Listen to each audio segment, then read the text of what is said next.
역사가 없는 다른 누군가가 아닌 예수의 십자가 처형을 명령한 로마 총독 본디오 빌라도가 쓴 역사적인 편지를 발견했다고 상상해보세요. 그가 그리스도의 죽음에서 자신의 역할을 깊이 후회했다는 사실을 알게 된다면 어떻게 반응하시겠습니까? 빌라도가 예수의 재판과 십자가 처형뿐만 아니라 놀라운 사건인 그의 부활까지 자세히 로마 황제 티베리우스에게 보낸 편지가 있다고 해도 믿기 어려울 것입니다. 이 보고서에서 빌라도는 예수의 외모를 묘사하며 복음서에는 없는 세부 사항을 드러냅니다. 이 비디오는 이러한 발견을 조명하며 그 편지의 내용과 예수에 대해 무엇을 말하고 있는지 소개할 것입니다. 여러분께서는 비디오를 주의 깊게 시청하고 빌라도가 황제에게 하나님의 아들에 대해 말한 내용에 대해 스스로 결론을 내리시길 초대합니다. 비디오 끝까지 시청하여 예수에 대한 가장 흥미로운 묘사 중 하나인 희귀하고 세부적인 설명을 발견해보세요. 하지만 그 전에 좋아요를 누르고 아직 구독하지 않으셨다면 구독하시고 알림벨을 켜서 다음 비디오에 대한 알림을 받으세요. 이제 편지로 넘어가겠습니다. 편지는 본디오 빌라도가 티베리우스 카이사르에게 보낸 정식 인사말로 시작됩니다. 빌라도는 자신의 시대에 나타난 비범한 남자, 비교할 수 없는 덕을 지닌 예수 그리스도가 여전히 그들 사이를 걸으며 진리의 예언자로 널리 인정받고 있었다고 전합니다.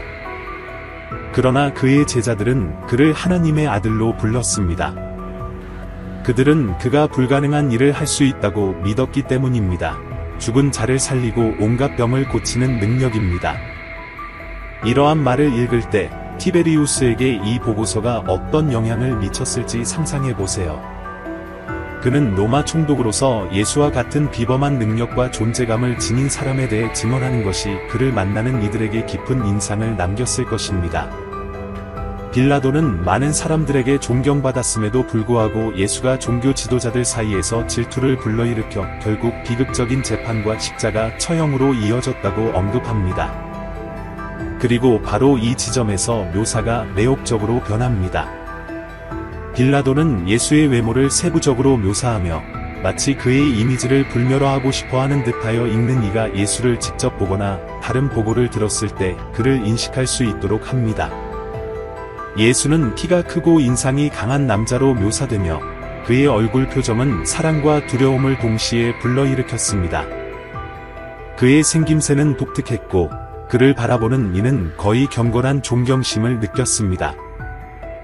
묘사는 계속되어 예수의 머리카락이 잘 익은 밤색이며 자연스럽게 어깨까지 내려온다고 밝힙니다.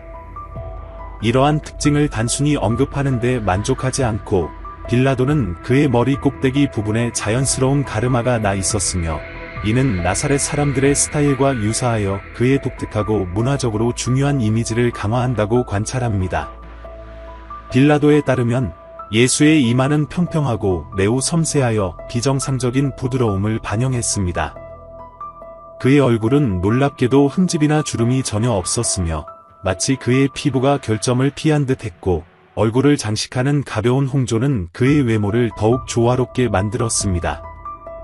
빌라도는 주의 깊게 예수의 코와 입을 묘사하며 그것들이 완벽하게 비례하고 비판받을 수 없는 방식으로 형성되었다고 강조합니다. 그는 예수의 수염도 언급하며 머리카락과 같은 색조의 두껍고 약간 갈라진 수염이 길지 않았다고 합니다. 이러한 세부 사항은 당시 독자가 예수의 독특한 이미지를 명확하게 마음속에 그릴 수 있도록 중요한 역할을 했습니다. 그러나 빌라도는 예수의 눈에서 진정으로 독특한 묘사를 선보입니다.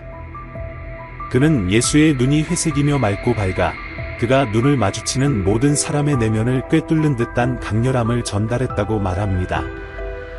이러한 눈은 말없이도 비난할 수 있는 선천적인 능력을 가지고 있었으며 단순한 시선으로도 충분했습니다. 마치 예수의 눈이 고대의 지혜를 담고 있어 평온함과 동시에 확고함을 전달할 수 있는 것 같았습니다. 빌라도는 예수가 매우 자비로우면서도 위험 있는 자세를 지녔으며 성숙함과 존경심을 전달했다고 언급합니다. 예수는 빌라도에 따르면 진지한 사람이었지만 동시에 친절하고 접근하기 쉬웠으며 그의 말은 지혜로 가득 차 있었습니다. 그는 웃는 일이 적었지만 자주 울곤 했는데 이는 그를 깊이 감수성 있고 주변 사람들을 신경 쓰는 사람으로 강화시켰습니다. 편지는 계속되어 빌라도가 예수의 성격과 인격에 대해 더욱 깊이 파고들고 있습니다. 그는 예수를 모든 사람들 중에서 독특한 아름다움으로 돋보이게 하는 남자로 묘사합니다. 그는 모든 남자들보다 우아하고 아름다워 보였습니다. 빌라도는 그의 손과 팔이 특히 감상하기 좋았다고 관찰하며 이는 차분하고 자비로운 인물의 이미지를 더욱 강조하고 그를 보는 이들에게 존경과 감탄을 불러일으키기에 충분했습니다. 빌라도의 이야기에서 예수와의 경험은 그의 절제된 자세와 극도로 웅변적인 성격으로 특징지어졌습니다. 예수가 자신의 종교적 신념에 대해 질문받았을 때 그는 주저하지 않고 평온하게 대답했습니다. 나는 왕이지만 내 왕국은 이 세상에 속하지 않는다. 이 신비롭고 의미심장한 말들은 총독에게 큰 영향을 미쳤으며 그는 예수가 물리적 영역과 세속적 권력을 초월하는 신념을 지닌 사람이라는 것을 분명히 알게 되었습니다. 빌라도는 예수의 확고함과 겸손함에 감명을 받아 그의 신적 정체성에 대해 질문하기로 결정했습니다. 그는 예수가 신인지 물었고 예수는 지혜롭고 단순하게 대답했습니다. 당신이 말한 대로 나는 존재합니다. 나는 진리이자 생명입니다. 이 깊은 대답은 빌라도의 마음에 울려 퍼졌고 그는 예수가 평범한 사람이 아님을 깨달았습니다. 그는 비범한 이해와 세계관을 지닌 사람이었습니다. 그러나 정치적 상황과 유대인과 로마인 사이의 갈등이 심화되면서 빌라도는 어려운 입장에 놓이게 되었습니다. 그는 편지에서 도시의 소란이 심해지고 종교 지도자들의 예수에 대한 유죄 압력이 증가했다고 전합니다. 마지못해 빌라도는 예루살렘에서의 반란을 피하기 위해 압력에 굴복해야 한다고 느꼈습니다. 그는 예수의 십자가 처형을 명령한 것은 도시의 평화와 안정을 보장하기 위한 것이라고 언급합니다. 그렇기 때문에 십자가 처형 명령을 내릴 때 비범한 일이 일어났습니다. 하늘이 어두워지고 태양이 빛을 잃었으며 낮에도 별이 나타났습니다. 마치 자연 자체가 부당함에 반응하는 것처럼 보였습니다. 빌라도는 그 순간 자신의 양심에 큰 무게를 느끼고 손을 씻으러 달려갔다고 편지에서 언급하며 정당한 사람의 피에 책임지고 싶지 않았음을 상징적으로 나타냈습니다. 빌라도의 손을 씻는 행동은 역사에 기록되었으며 무고한 사람의 유죄 판결에서 벗어나려는 시도로 상징되었습니다. 그럼에도 불구하고 그는 그 행위가 이미 행해진 일을 지울 수 없다는 것을 알고 있었습니다. 빌라도는 십자가 처형을 세계가 멈춘 듯한 순간으로 묘사하며 심지어 무덤 속에 죽은 자들도 많은 사람들에게 보여졌다고 합니다. 마치 그들이 부활한 것처럼 보였습니다. 그날 그가 목격한 일은 전례가 없는 일이었습니다. 그는 이 보고의 이 부분을 마무리하며 비록 자신의 정치적 책임을 다했지만 내면의 어떤 것은 결코 같지 않았다고 설명합니다. 예수의 기억, 그의 시선, 차분한 자세, 사랑과 정의의 메시지는 그를 계속 괴롭히게 될 것입니다. 그리고 여기서 우리는 편지의 가장 흥미로운 지점 중 하나에 도달합니다. 빌라도가 한 예수의 묘사는 매우 세부적이고 폭넓게 드러났습니다. 사진이나 초상화가 없는 시대에 빌라도의 보고는 당시 독자가 마치 예수 앞에 있는 것처럼 그의 독특한 모습을 시각화할 수 있게 했습니다. 더욱 놀라운 것은 이러한 묘사가 개인적인 이유 없이 예수에 대한 존경과 그가 끼친 영향 때문에 깊이 있게 다뤄졌다는 점입니다. 이제 빌라도는 십자가 처형 이후의 날들을 보고하기 시작합니다. 그는 예루살렘에서 예수가 부활했다는 소문이 돌았다고 언급합니다. 이는 빌라도의 귀에 들어왔고 그는 호기심과 약간의 걱정으로 군인을 보내 무덤을 조사하게 했습니다. 그러나 무덤은 비어 있었습니다. 소문은 예수가 여러 사람, 특히 제자들에게 나타났으며 하늘로 올라갔다고 전해졌습니다. 빌라도는 이를 듣고 두려움과 호기심이 뒤섞인 감정을 느꼈다고 말합니다. 그는 그런 일을 목격하거나 들어본 적이 없었기 때문입니다. 편지가 계속되면서 빌라도는 혼란스러운 감정을 표현합니다. 그는 예수가 평범한 사람이 아니라 그의 말과 행동이 인간의 이해를 초월하는 존재임을 알고 있었습니다. 예수와의 짧은 교류는 그의 세계관을 변화시켰으며 그는 이 편지를 마무리하며 예루살렘에서 목격한 이야기가 인류의 운명을 영원히 바꿀 것이라고 암시합니다. 이러한 비범한 사건들을 보고한 후 빌라도는 유대지를 통치하면서 느낀 정치적 상황과 증가하는 긴장감을 묘사하기 시작합니다. 그는 예루살렘이 통제하기 가장 어려운 도시 중 하나였으며 그곳 사람들의 불안정한 성향 때문에 끊임없는 반란의 두려움 속에 살고 있었다고 인정합니다. 그는 자신의 전임자였던 발레리우스 그라토도 많은 도전에 직면했으며 예루살렘 주민들의 예측 불가능한 성격에 대해 빌라도에게 경고했다고 전합니다. 충분한 병력과 로마 정부의 적은 지원을 받지 못한 채 빌라도는 불안정한 위치에 놓이게 되었습니다. 그는 로마 제국의 무분별한 확장이 결국 자신의 파멸로 이어질 수 있다고 반성하며 정복된 영토가 로마 군대의 방어 및 통제 능력을 초과했다고 말합니다. 이러한 자원의 부족과 증가하는 민중의 압력은 빌라도를 궁지에 몰아넣었고 그는 예수의 십자가 처형과 같은 어려운 결정을 내릴 수밖에 없었습니다. 편지의 한 부분에서 빌라도는 예수에 대해 처음 들었을 때의 기억에 남는 에피소드를 전합니다. 그는 예수가 신들이 보낸 새로운 가르침을 전하는 천상의 모습을 가진 젊은이였다고 말합니다. 빌라도는 처음에 예수가 로마인들에 대항해 민중을 선동할까봐 두려웠다고 인정하지만 곧 그의 말이 평화와 화해의 메시지를 담고 있음을 깨달았다고 합니다. 빌라도에게 이는 놀라운 일이었습니다. 그는 예수가 유대인들보다 로마인들의 친구처럼 보였으며 이러한 태도가 자신을 덜 위협적으로 느끼게 했다고 지적합니다.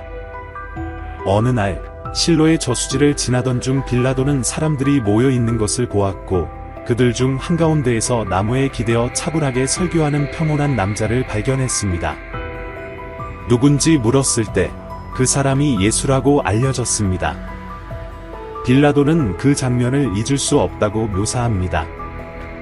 예수의 밝은 피부와 금발 머리카락, 그리고 주변 사람들의 어두운 외모와의 대조가 인상적이었다고 말합니다. 빌라도는 예수의 표정이 매우 평온하고 부드러워 보이는 사람을 본 적이 없었으며 그의 존재가 형언할 수 없는 평화를 발산하는 것처럼 느껴졌다고 주장합니다. 빌라도가 이렇게 세세하게 묘사한 것은 복음서 외에 예수의 외모에 대한 유일한 문서화된 기록일 가능성이 높습니다. 그는 예수의 금발 머리카락과 수염이 거의 천상의 모습을 준다고 언급합니다. 이 세부 사항은 수년간 학자들의 주목을 받았으며 이 묘사의 충실성에 대한 의문을 제기합니다. 예수가 실제로 이러한 특징을 가졌을까? 아니면 단지 편지 복사자들이 나중에 추가한 것일까? 이러한 의문에도 불구하고 빌라도는 예수에 대한 이 거의 신비적인 시각을 기록합니다. 예수는 약 30세로 보였으며 그의 생김새는 동시대 사람들과 너무 달라 다른 세계에 속한 것처럼 보였습니다. 그는 예수를 특별한 존재로 강조하며 어떤 다른 묘사도 뛰어넘는 영적인 아름다움을 지녔다고 합니다. 빌라도의 이야기로 돌아와 그는 예수와 대화하고 싶어하는 유혹을 느꼈음에도 불구하고 그 순간을 방해하지 않으려 했다고 언급합니다. 대신 그는 자신의 비서인 마날에게 사람들 사이에 합류하여 예수가 말하는 것을 듣도록 지시했습니다. 마날은 빌라도의 신뢰를 받는 사람이었고 히브리어에 능통했으며 예수가 말한 내용을 보고하기 위해 궁전으로 돌아왔습니다. 그는 예수의 말을 듣고 전에 로마에서 가장 존경받는 철학자들의 작품에서도 그렇게 깊고 현명한 말을 들어본 적이 없었다고 말합니다. 마날이 빌라도에게 전한 예의 한 예는 유대인 반란자 중 한 사람이 카이사르에게 세금을 납부하는 것이 옳은지 물었을 때 예수가 준 대답입니다. 예수는 카이사르에게는 카이사르의 것을, 하나님에게는 하나님의 것을 주라고 대답했습니다. 이 말은 정치적 지혜뿐만 아니라 정의감도 담고 있었으며 이는 빌라도에게 깊은 감명을 주었습니다. 빌라도는 예수가 인기가 있음에도 불구하고 로마 제국에 위협적이거나 반란을 일으키는 사람이 아니라고 보았습니다. 이러한 지혜와 예수의 평온한 행동 덕분에 빌라도는 예수가 로마 정부에 어떠한 제한 없이 가르치고 제자를 모을 수 있도록 자유를 부여하기로 결정했습니다. 그는 예수가 자신의 길을 따르도록 허용함으로써 평화를 촉진하고 갈등을 피할 수 있다고 믿었습니다. 그러나 이 결정은 당시 종교 지도자들 사이에서 분노를 일으켰습니다. 그들은 예수를 자신의 권위에 대한 위협으로 보았습니다. 빌라도는 예수에 대한 불만이 궁정에서 자주 제기되었다고 서술합니다. 종교 지도자들은 예수의 자유로운 존재와 증가하는 인기를 받아들이지 않았으며 빌라도가 조치를 취하지 않을 경우 카이사르에게 직접 호소하겠다고 위협했습니다. 이러한 압력에도 불구하고 빌라도는 예수를 체포할 이유를 찾지 못했기 때문에 자신의 결정을 굳게 지켰습니다. 그는 로마인들이 옹호하는 정의의 원칙에 부합한다고 믿었습니다. 그러나 빌라도는 예루살렘에서의 긴장 분위기가 계속 고조되고 있으며 반란이 임박했음을 인지하고 평화를 회복하기 위해 극단적인 조치를 취해야 한다고 느꼈다고 전합니다. 그는 자신의 지방에서 갈등이 심화되는 것을 허용할 수 없다고 느꼈고 결국 예수를 유죄로 인정한 것은 그에게 죄가 없었음에도 불구하고 더 큰 위기를 피하기 위한 결정이었다고 합니다. 빌라도는 편지에서 자신의 최종 결정과 그것이 자신과 예루살렘에 가져온 결과를 계속해서 보고합니다. 그는 로마 총독으로서의 역할에도 불구하고 상황에 의해 자신의 권한이 강제되었으며 종교 지도자들과 민중의 압력이 그를 내면적으로 부당하다고 알면서도 무언가를 하게 만들었다고 인정합니다. 빌라도는 예수의 재판 속에서 무력한 관객처럼 느꼈으며 종교 지도자들이 예수가 유대교와 유대인들에게 위협이라고 주장하는 동안에도 그는 여전히 마지막 대안을 시도했습니다. 그는 사람들에게 예수와 알려진 죄수 바리바를 선택할 수 있게 하여 군중이 예수를 석방하기를 바랐습니다. 놀랍게도 절망적으로도 그는 군중이 범죄자인 바리바를 구하고 예수를 유죄로 인정하는 것을 선택했다고 말합니다. 이러한 선택을 목격한 빌라도는 더 깊은 무언가가 작용하고 있음을 깨달았으며 그것을 완전히 이해하지 못할 것 같다는 생각을 했습니다. 그 순간 그는 공개적으로 손을 씻기로 결정했습니다. 이는 예수를 십자가에 못 박는 결정이 전적으로 자신의 결정이 아님을 상징적으로 보여주는 행동이었습니다. 그러나 그는 그 행위의 도덕적 불법성이 자신을 따라다닐 것임을 알았습니다. 빌라도는 십자가 처형의 최종 명령을 내리면서 압도적인 무게를 느꼈다고 언급하며 마치 자신보다 더 큰 무언가와 단절되는 것처럼 느꼈습니다. 예수의 눈빛과 분노한 군중 앞에서의 그의 평온함에 대한 기억은 그의 마음속에 생생하게 남아 있었습니다. 처형 직후 빌라도에 따르면 신비롭고 설명할 수 없는 사건들이 발생했습니다. 그는 정오의 깊은 어둠이 도시를 덮쳤다고 보고합니다. 그는 이전에 그런 것을 본 적이 없었다고 합니다. 태양은 하늘에서 사라지고 낮에도 별들이 나타났으며 다른 피로 물든 것처럼 보였습니다. 이 어둠은 주민들을 공포에 떨게 했고 분위기는 초자연적인 불안으로 가득 찼습니다. 빌라도는 무덤에서 나온 몇몇 죽은 자들이 살아있는 사람들 사이를 걷는 것이 목격되었다고 전합니다. 이러한 징후들은 전 세계가 예수의 죽음에 반응하고 있음을 나타내는 것처럼 보였습니다. 이러한 사건들은 빌라도에게 깊은 충격을 주었고 그의 양심에 무거운 죄책감이 자리잡기 시작했습니다. 그는 손을 씻는 행위가 자신이 한 일의 무게에서 벗어나는데 충분하지 않을 것임을 깨달았습니다. 빌라도는 편지에서 예수의 십자가 처형이 역사적 흐름을 바꾼 것처럼 보였으며 그 사건들이 세대에 걸쳐 기억될 것이라고 믿었다고 언급합니다. 그는 예수의 사명을 완전히 이해하지 못했지만 그의 죽음의 의미가 어떤 이해도 초월한다고 알았습니다. 편지는 이제 빌라도의 개인적인 삶과 예루살렘 행정에서의 역할에 대한 반성으로 이어집니다. 그는 십자가 처형 이후 도시는 이상한 우울함에 휩싸인 것처럼 보였으며 예수의 부활에 대한 소문이 주민들 사이에 퍼지기 시작했다고 밝힙니다. 어떤 사람들은 예수가 그의 추종자들에게 나타났다고 말했고 다른 이들은 그가 하늘로 올라가기 전에 많은 사람들에게 목격되었다고 주장했습니다. 빌라도는 믿기지 않지만 흥미를 느끼며 이러한 이야기를 무시할 수 없었고 실제로 무슨 일이 일어났는지 이해하려 했습니다. 그는 예수가 묻힌 무덤으로 군인을 보내도록 명령했습니다. 그러나 무덤은 비어 있었습니다. 군인들은 무덤을 봉인하던 돌이 제거되었고 예수의 시신이 더 이상 없었다고 보고했습니다. 이 미스터리는 빌라도를 깊은 의문에 빠뜨렸으며 그는 시신의 실종에 대한 논리적인 설명이 없다는 것을 알았습니다. 편지의 끝에서 빌라도는 후회와 매혹이 뒤섞인 감정을 표현합니다. 그는 예수의 인물이 비할 데 없이 특별했으며 그의 짧은 예루살렘 체류가 그를 만난 모든 사람들에게 자신에게도 지울 수 없는 흔적을 남겼음을 깨달았습니다.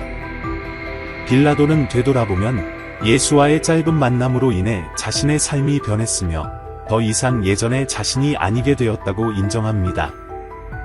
빌라도의 증언은 자신이 총독으로서의 의무를 다했지만 그의 마음속에는 영원히 변한 무언가가 남았다고 고백하며 끝을 맺습니다. 그는 아마도 자신보다 더 큰 어떤 지상 권력을 초월하는 임무를 가진 특별한 존재 앞에 섰을 것이라고 예감했으며 이러한 인식과 함께 티베리우스에게 보낸 편지를 마무리합니다. 이는 예루살렘에서 일어난 일이 잊혀지지 않을 것이며 시간이 흐르면서 로마 제국 자체도 예수의 중요성을 인정하게 될 것임을 암시합니다. 예수의 부활과 그의 메시지에 가능한 불멸성에 대한 이 증언은 그가 심지어 그의 적들에게도 큰 영향을 미쳤음을 보여줍니다. 빌라도의 편지는 이제 예수의 존재를 증명하는 증거일 뿐만 아니라 본질적으로 그가 이제는 단순한 사람이 아니었다는 것을 보여주는 증거가 되었습니다. 빌라도는 티베리우스에게 보낸 편지를 마무리하며 역사에서 자신의 위치를 공고히 할 수 있는 흥미로운 유물, 빌라도의 돌에 대해 언급합니다. 이 유물은 수세기 후에 빌라도가 통치했던 지역의 카이사리아 마리티마 극장 근처에서 발견되었습니다. 이는 그의 이름인 본디오 빌라도, 유대지의 주교장이란 문구가 새겨진 돌비석으로 그 공간을 티베리우스 황제에게 헌정합니다. 비록 이 유물은 그의 시대보다 훨씬 나중에 발견되었지만 그 지역에 빌라도가 존재했다는 구체적인 고고학적 증거를 나타내며 역사와 현실을 연결시켜 줍니다. 중심 주제로 돌아와 빌라도는 예수에 대한 자신의 증언이 로마의 권력에 의해 의문시되거나 무시될 수 있다고 반성합니다. 그는 자신이 자신의 이해를 초월하는 더 큰 무언가의 증인이었다는 느낌을 표현하며 자신이 통제할 수 없었던 무언가를 목격했다고 말합니다. 이 편지는 티베리우스에게 설명을 구하기 위한 것이 아니라 예루살렘에서 일어난 사건들이 독특했고 세월이 흘러도 기억되어야 할 가치가 있음을 인식해달라는 호소가 됩니다. 이 편지와 빌라도의 돌은 역사적 증거를 찾는 사람들에게 연구와 반성의 대상이 되었습니다. 빌라도가 묘사한 예수의 외모에 대한 세부 사항은 예수의 외모가 어떻게 생겼는지에 대한 희귀한 표현으로 대대로 전해졌습니다. 금발 머리카락, 날카로운 눈빛, 장엄한 자세, 그리고 그의 겸손함과 지혜는 오늘날에도 여전히 인식되고 존경받는 특징들입니다. 편지는 빌라도의 결정이 미친 영향에 대한 반성적인 노트로 끝을 맺습니다. 그는 티베리우스에게 예수의 부활에 대한 소문과 예수에 대한 이야기가 무시되어서는 안 된다고 제안합니다. 이러한 이야기는 더 깊은 진실을 담고 있는 것처럼 보였습니다. 그는 예수의 십자가 처형 이야기가 사라지지 않을 것이며 반란을 피하기 위해 처형된 그 단순한 사람이 훨씬 더 큰 역할을 하게 될 것임을 알고 있었습니다. 이 마지막 생각과 함께 그는 자신의 이야기를 마무리하며 예수가 그의 여정에 영원히 남을 것처럼 느꼈습니다. 따라서 빌라도의 돌과 편지는 단순한 역사적 유물이 아니라 예수가 실제로 살았으며 그를 따랐던 사람들뿐만 아니라 그의 재판에 직간접적으로 참여했던 이들에게도 지울 수 없는 인상을 남겼다는 증언입니다. 오늘날 이 편지의 내용을 알게 되면서 우리는 윤리적이고 정치적인 딜레마 속에서 로마 총독이 어떻게 예수 그리스도의 깊이와 독특성을 인식한 최초의 인물 중 하나가 되었는지를 이해할 수 있습니다. 비디오의 주제에 대한 여러분의 의견을 댓글로 남겨주세요. 다른 사람들의 의견을 항상 존중해 주시기 바랍니다. 비디오를 즐기셨기를 바랍니다. 제작하는 데 많은 노력이 들어갔으며 모든 정보는 신중하게 선정되었습니다. 제가 바라는 것은 여러분이 좋아요를 눌러주시고 알림벨을 켜서 앞으로의 비디오를 놓치지 않도록 지원해 주시는 것입니다. 이 비디오를 신앙의 길을 걷고 있는 다른 사람과 공유해 주세요. 이제 화면에 나타나는 비디오를 클릭하고 구원을 찾는 여정을 계속해 주세요. 여기 와 주셔서 감사합니다. 하나님께서 여러분을 축복하시길 바랍니다.